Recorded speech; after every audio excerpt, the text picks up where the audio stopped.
As for the European Central Bank's meeting, it is certainly the highlight of the week for the euro-dollar. We can see that there is pressure on the European Central Bank to ease monetary policy further. Core inflation in the euro area, which excludes the volatile energy and food prices, fell for the first time in 3 months from 0.9% in July to 0.8% in August. Despite the forecasts, the euro area's unemployment rate didn't decline and it stayed at 10.1%. Weak inflation creates pressure on the regulator to increase monetary easing. However, I'd like to point out the fact that the ECB has already done much to support the region's economy, and German bankers, Bundesbank, and German policymakers in general are against additional monetary stimulus.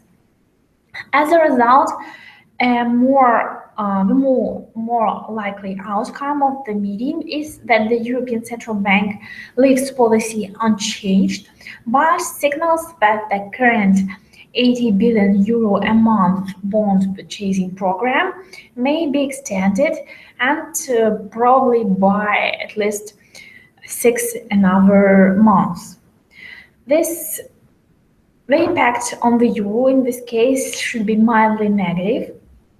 And if the ECB doesn't make further easing hints, then it will lead to a stronger euro.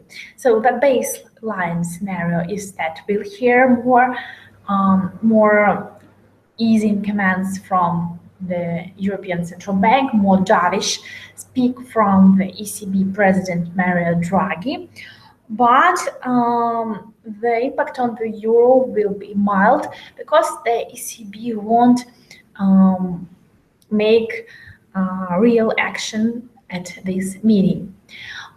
Also, there are rumors that the ECB actually faces great difficulties with buying bonds, with conducting its quantitative easing program, as it is really difficult right now to find these bonds to buy at the European market, at that the central bank is at the same time selling these bonds.